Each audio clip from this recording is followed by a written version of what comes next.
here's a few things that I have learned after experiencing failed adoption. Number one, failed adoption is not the cruelty of God, and it's not punishment on you as a family. I truly believe at times that failed adoption is God's sovereign hand of protection. I believe that it is a blessing at times because He is all knowing and is aware of the inner workings of not only every person, but every detail of our lives, every step that we take. And it is God who places our feet on the path that He wants us to be in. And sometimes, even when we have a goal and a heart and a passion to do something that is extremely good and right in the Lord's eyes, it may not necessarily be good and right for us as a family, as individuals. And so it's not His cruelty and it's not His punishment. I truly believe that it is a blessing and a display of His sovereignty. Number two, failed adoption doesn't mean that God is not in control. He loves and knows His children far more than we can fathom, and He is intimately working even in the most finite details of every single life on this earth. That is how big our God is. And so when things fall through, it does not mean that He's not in control. It's quite the opposite. It is a reminder that try as we may, again, to do something that is so good, God is in control and is ultimately the one responsible for placing children in homes and in families. He has their future in mind. He has our future in mind, and He is entirely in control. Number three, failed adoption doesn't mean that you missed your calling. God has so much to teach us, and the success comes when we are just obedient to take a step. Our obedience is what He is looking for, a heart posture of, Lord, I will do this come what may. That is a success. That obedience is such a tremendous blessing as we walk in His good plan for us. And it doesn't mean that, Lord, we tried this. Where did we go wrong? Did we hear you wrong? Did we fail? Did we do something wrong? No, you didn't miss your calling. If you were obedient, you have fulfilled that calling, and the result is in God's hands. The other lesson I have learned is that offering your heart and your home to a child is never a waste. Even if it's a child that you have chosen to love that you haven't even met yet. I think about whether it's international adoption or domestic, foster care, any of it. By saying yes to that calling, you are offering your heart to someone that you don't even know. And how beautiful a picture of the gospel is that Jesus offered His very life for us before we knew Him. And it is a beautiful picture of that sacrificial love and the way that our hearts are molded and grown and expanded through that process is never a waste. I hope that's an encouragement to some of you today. Along those lines, here's a few things that God has done in me personally after experiencing failed adoption. First and foremost, it's deeper prayer.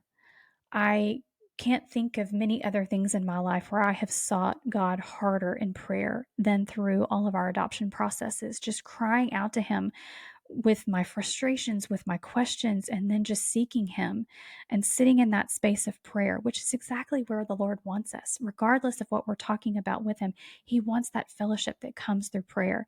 So deeper prayer has been a tremendous thing that has grown in me over the years, and I still have a long way to go.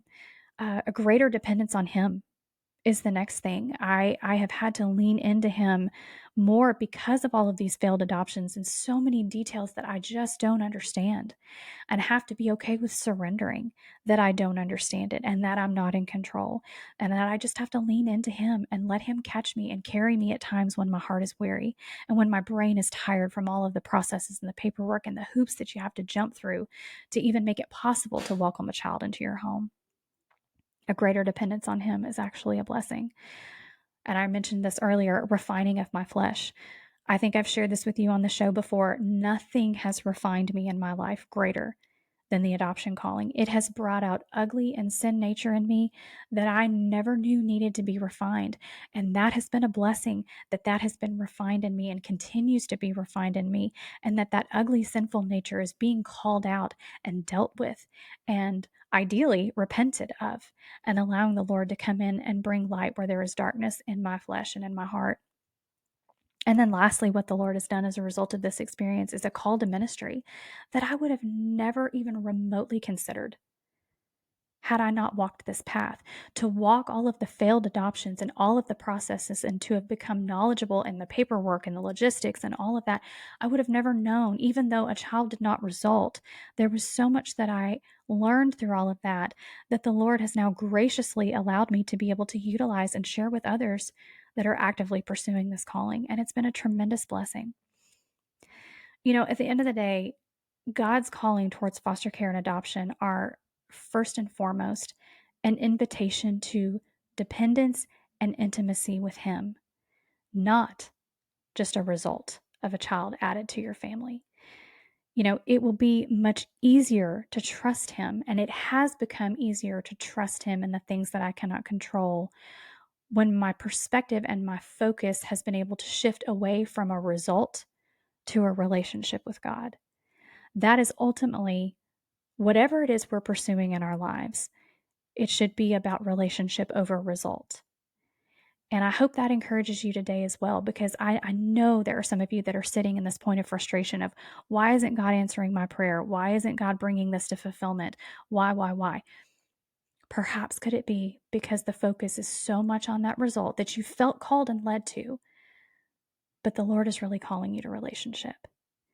And in that relationship will come peace and trust and strength. God always has a lesson and growth for you, even when things don't turn out the way that you have expected. And that's a tough one to sit in. And listen, I don't expect you to have an aha moment just in a moment and to be able to release all of this, but I hope that maybe by me sharing this and this being a huge part of my journey and taking me a number of years to get to this place, that it will help you take a step forward in that direction and really allow you to sit with the Lord and hear from Him. Lord, where do you want me right now? What does that look like to wait upon you, to rest in you, and to grow in trust with you? Because the alternative is we become angry and bitter and resentful. And I want to caution us against that. And I have sat in that, friends, I have sat in that anger and frustration towards God when the result was not what I expected. But we have no way of knowing what He is protecting both you and the potential children from. God knows where each child should be placed because He already knows each of our days from beginning to end. And His main goal is not the fulfillment of our wishes, but the ultimate fulfillment of His plan.